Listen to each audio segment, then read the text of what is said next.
नमस्कार, जय हिंद, जय Bharat and welcome to deaf talks. This is Aditya Chand. कल एक 2-3 वीडियो काफी वायरल हुए पर जयशंकर साहब म्यूनिक सिक्योरिटी कॉन्फ्रेंस में एक पैनल डिस्कशन के अंदर भाग ले रहे थे। अब मैं आपको 2 छोटे-छोटे क्लिप्स दिखाऊंगा, उसके बाद उसके बारे में थोड़ी-सी बात करेंगे क्योंकि ये बड़े इंटरेस्टिंग सिनेरियो है और जिस तरह की बातें वहां पर करी गई, वो जरा हमको समझना काफी इंपॉर्टेंट है क्योंकि उसके काफी एक डीप रेलेवेंस है, किस तरह जो डीप स्टेट के काफी एंटिटीज हैं, वो सोच रही हैं।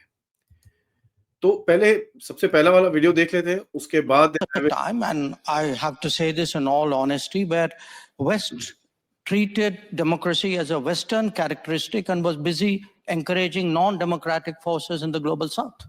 It still does. I mean, in many cases, I can point to some very recent ones, where actually everything that you say you value at home, you don't practice abroad. So I do think the rest of the global South will view, the successes and the shortcomings.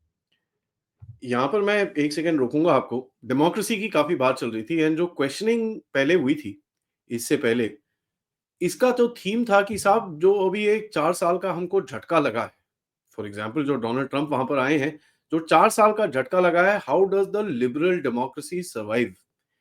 क्योंकि जो भी हो रहा है इस दुनिया के अंदर इस टाइम पे, वो एक डेमोक्रेसी के ऊपर हमला है।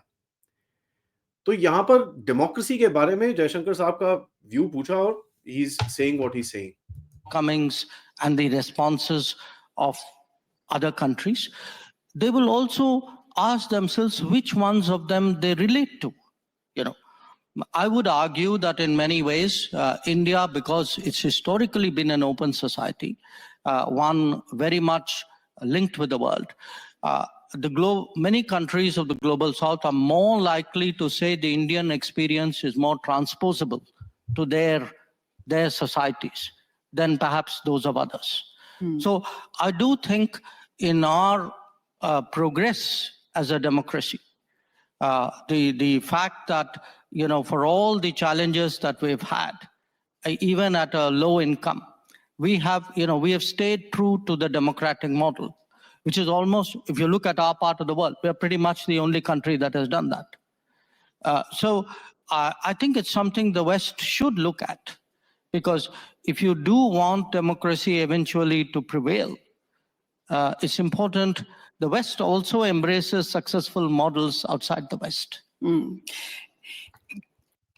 नो, यहाँ पर बेसिकली एक this is a slap on the face, ठीक है? If you look at it, जिस तरह से इन्होंने जवाब दिया और जो पहले का प्रीफेस, जैसे मैंने आपको बताया कि भाई इनका प्रीफेस बड़ा सिंपल था कि साहब जब से ये पॉपुलिस्ट लीडर्स आए हैं गवर्नेंस के अंदर, पॉपुलिस्ट लीडर्स गवर्नेंस के अंदर आए हैं, तब से डेमोक्रेटिक बैकस्लाइडिंग चल रही है। और किस तरह से जो एक सेंटर लेफ्ट पार्टीज हैं, जो बेसिकली लेफ्टीज हैं, वो किस तरह से उनको सर्वाइव करना चाहिए। एंड यहाँ पर जो आर्ग्यूमेंट्स दिए गए बाकी 2-3 पैनलिस्ट की तरफ से, वो बड़े इंटरेस्टिंग थे क्योंकि ये एक तो वेस्टर्न पैनलिस्ट थे, यूरोपियन और एक अमेरिकन वहां पर कांग्रेस लेडी थी। वो कांग्रेस लेडी तो खैर she was a bit more neutral towards the whole thing, but बाकी दो जो यूरोपियंस थे, they were adamant towards the factor कि उनकी जो डेमोक्रेसी है that is perfectly fine and बाकी सबको उनकी डेमोक्रेसी को कॉपी करना चाहिए। तो ये एक वेस्टर्न सिंड्रोम जो है कि भाई वी आर द बेस्ट और हमने जो करा है वो सब दुनिया को कॉपी करना चाहिए, जो हमारा एक प्लान है, हमारी जो चीजें हैं वो सबको करनी चाहिए, ये बेसिकली अभी भी इनके दिमाग में है। And this is something that I have been wanting to bring about कि जो भी एक लेफ्टिस्ट आइडियोलॉजी थी वो शिफ्ट करी है अमेरिका से यूरोप के अंदर। एंड मैं आपको एक और क्लिप दिखाता हूं जहां पर ये काफी हद तक बाहर निकलेगा।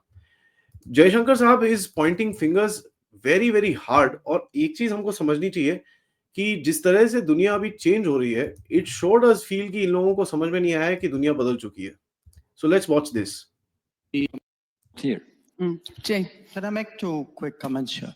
One, look, I would challenge the equation of, liberalism in a kind of an international way with democracy. I do think different societies have their own cultures, their own values, their own ways of doing things. This is something that कभी भी waste acknowledge नहीं करेगा कि भाई वो बोलते हैं भाई western values are the best. हमारे देश में अपनी वैल्यूज है, अपना गेम है और अपना अपने तौर तरीका है। अच्छा है गलत है वो हमारे को डिसाइड करने का है, आप कौन होते हो बीच में बोलने वाले? So this is something that they still don't And the acknowledge. idea that there is some kind of universe, one truth and one judgment and one norm, and that should be preached, propagated, evaluated, and judged. I think that is one of the big issues we're having today in politics. And it is done by think tanks, it's done by people who do ratings, it is done by newspapers.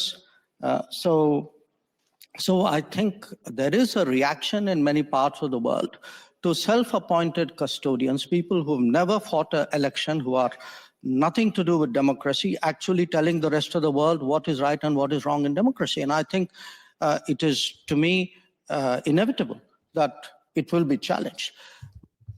Now यहाँ पर देखिए जो obviously इन चीजों के अंदर open में भैया तुम्हारा ये यूएसएआईडी ये वो चीजें बोलते नहीं है, but just the share factor कि ये बोला जा रहा है at a global stage and sitting inside Europe, that should tell you that there is a certain challenge कि आप भी कर रहे हो, ठीक है। एंड यही जो मैं बोल रहा था, जब मोदी और ट्रम्प के बीच में जो भी कॉन्वर्सेशंस हुई हैं उसके अंदर एक चैलेंजिंग स्टैंड लेने का इन लोगों ने डिसीजन करा है टुवर्ड्स सर्टेन रीजन्स। वो अपने में जो करेगा करेगा, आप अपने में जो करोगे करोगे, आपके जो इश्यूज हैं आप अपने आप डील करोगे, उनके इश्यूज जो अपने आप डील करेंगे, बट पीछे there is seems to be some sort of a cooperation. My second issue, is, look, every country has its mainstream politics.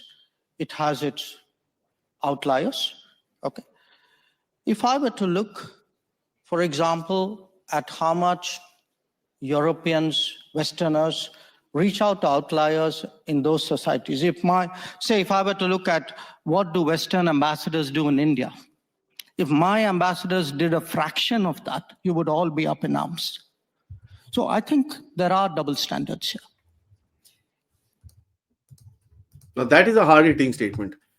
यहां पर जो इंटरफेरेंस होती है, और कल रात को बाय द वे आपको एक चीज दिखेगी, मैं आपको एक डिटेल दिखाता हूं जो डॉज की तरफ से आई है, ठीक है। डॉज की तरफ से स्टेटमेंट आया है कि US tax dollars were being spent on the following items, ठीक है। ये मैं आपको जरा स्क्रीन पे ले आता हूं so that it's a bit easier for all of us to see this. I mean it's shocking what we are actually seeing here. Let me just open this as a screen share, आपको ये चीज दिखाने, I mean, और हम लोग जब यहाँ पर बोलते थे कि साहब इंटरफेरेंस पॉलिटिकल इंटरफेरेंस और इलेक्शन में इंटरफेरेंस हुई थी, किसी ने हमारा उस टाइम पे विश्वास नहीं करा था। यहाँ तक कि हमको बोलते हैं कि भाई तुम कंस्पिरेसी थ्योरिस्ट है। जो मैंने हाईलाइट करा है, देखिए ये डॉज का स्टेट जो भी इन लोगों ने पिछले साल में खर्चे करे हैं, $21 million, which is about 190 crore rupees, ठीक है, for voter turnout in India. $29 million for strengthening political landscape in Bangladesh. $20 million for fiscal federalism in Nepal. Biodiversity in Nepal, $19 million. I mean, this is absolutely amazing, the kind of money that they have spent. तो अगर आपको लगता है कि अभी भी कोई interference नहीं है, तो I don't know which chickens world are you staying in, because you need to get out of there and look at the real world. यहां पर एक दो चीजें मैं और मेंशन करना चाहूंगा। देखिए ये जो आर्गुमेंट है, पॉपुलिस्ट फोर्सेस जब से आई हैं और जिस तरह से सो कॉल्ड डेमोक्रेटिक बैकस्लाइडिंग है, आपको ये चीज अभी यूएसए में दिखती है, जहां पर वो बोलते हैं कि भाई इलेक्शंस खत्म होने वाले हैं, कॉन्स्टिट्यूशन खत्म होने वाले हैं। इलेक्शन के टाइम पे यही चीजें भारत में भी दिखी थी। इस टाइम पे क्या है, जब भी कोई छोटा इलेक्शन होता है, भाई ईवीएम ईसी ये वो छल कपट पता नहीं क्या क्या क्या क्या, प्रेस कॉन्फ्रेंस करते हैं, ये करते हैं वो करते हैं, होता कुछ नहीं है उसका। उसके बाद जूते पड़ते हैं, फिर जाके सो जाते हैं। तो सेम नैरेटिव यहाँ पर भी फैलाया जाता है। अब देखिए जो आज सुबह एक ट्रेजेडी हुई है, कहां पर, न्यू दिल्ली रेलवे स्टेशन के ऊपर, उसके ऊपर अभी तो कुछ किसी को पता भी नहीं है हुआ क्या है। 15 से 20 लोगों की मौत का अभी फर्स्ट रिपोर्ट आ रही है। आई don't know whether that is true और नॉट, बट आवाज क्या है, रेल मिनिस्टर को रिजाइन कराओ, क्योंकि यहाँ पर पॉलिटिकली इनको कुछ करना है। They don't want the country to progress in this and that, ये सब वो नहीं है। This is basically political damage, किसी तरह से किसी चीज का पॉलिटिकल माइलेज बनाया जाए, that is just about it. वो यहां पर भी चल रहा है, और आपको दूसरी तरफ जो लेफ्टिस्ट वेस्ट में भी है वो भी यही चीजें कर रहे हैं। सडनली इंडिया हेट लैब की रिपोर्ट आ जाती है, टाइम्स ऑफ इंडिया में छाप देते हैं वो। Times of India, toilet paper of India, by the way, कभी ये देखने का उन्होंने कभी चेक नहीं करा कि साहब ये रिपोर्ट आई कहां से है, किसने कितना सैंपलिंग करी है। भैया report says India hate has gone up, BBC Guardian के प्रोपेगेंडा लगे हुए हैं।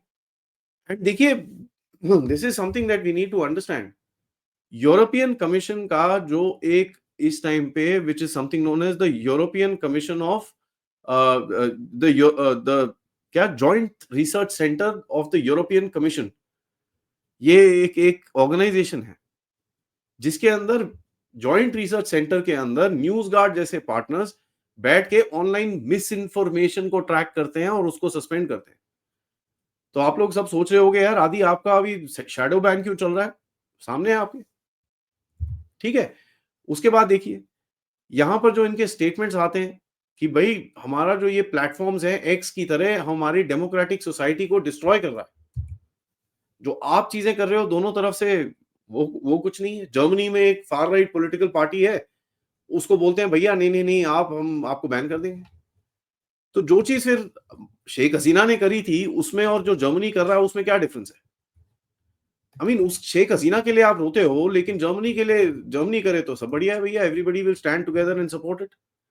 And this is really amazing to me. Why is this amazing is because आपको ये डबल स्टैंडर्ड जो जयशंकर जी ने कॉल आउट करा है ये आपको दिखता था पहले अमेरिका की तरफ से भी। आज अमेरिका थोड़ा सा डिफरेंट बात कर रहा है, कितने टाइम तक वो तो टाइम ही बताएगा, but at this moment America is talking different. यहाँ पर जेडी वॉन्स ने जाके जो यूके की और जर्मनी की धज्जियां उड़ाई हैं म्यूनिक सिक्योरिटी कॉन्फ्रेंस में, उसके बाद topped it of with Jaishankar now. These are two people that came out and basically gave it back to the Europeans there. तो बड़ा सिग्निफिकेंट गेम है क्योंकि डीप स्टेट का काफी जो होल्ड है वो यूरोप के अंदर जाएगा और यूरोप से आपको काफी अब इश्यूज आने शुरू होंगे। वो आपके साथ डील भी करना चाहेंगे प्लस वो आपके साथ बदतमीजियां भी करनी चाहेंगे। गाइस आप सबको पता है हमारे चैनल में थोड़ा सा स्लो डाउन चल रहा है, ठीक है। तो मैं एक छोटा सा कैंपेन लॉन्च कर रहा हूं। ये कैंपेन है बड़ा सिंपल सा कि साहब मेरे पास इस टाइम पे 3,93,640 सब्सक्राइबर्स हैं। एक कैंपेन है मिशन 400 के, ठीक है, और इसके ऊपर काफी डिफरेंट डिफरेंट भाग होंगे। बट मेरा ये चीज रहेगा कि भाई we need to beat these guys, we need to cut them short and we need to beat these guys.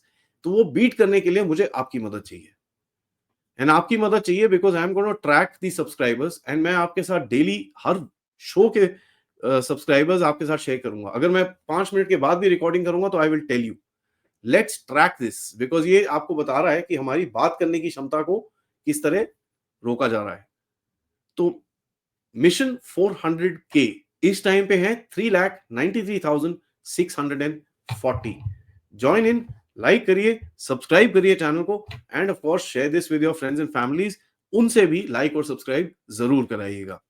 Channel की तरफ कंट्रीब्यूट भी कर सकते हैं आप लोग यूजिंग द क्यूआर कोड या फिर पेपैल या फिर सुपर स्टिकर सुपर चैट्स या मेंबर्स बन के भी। मेंबर्स बनने से काफी हेल्प मिलती है। Thank you so much for watching. थोड़ी देर में एक और अपडेट आएगा मणिपुर और ईस्ट इंडिया के ऊपर, तो जरा जरूर देखिएगा। Thank you so much. जय हिंद, जय भारत।